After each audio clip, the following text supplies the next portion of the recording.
এই হইল পেঁয়াজ আর এই হইল ধনিয়া পাতা। ঠিক আছে, এই হলো শুকনা মরিচ, এগুলো হইল টমেটো,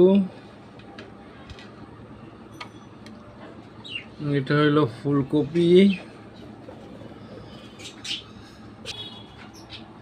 এই যে দেখেন এই 5 আইটেম দিয়ে এখন ভর্তা হবে। এই হলো লবণ, এই যে শুরু।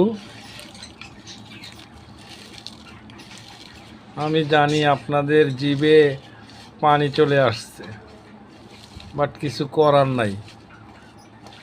ঠিক আছে,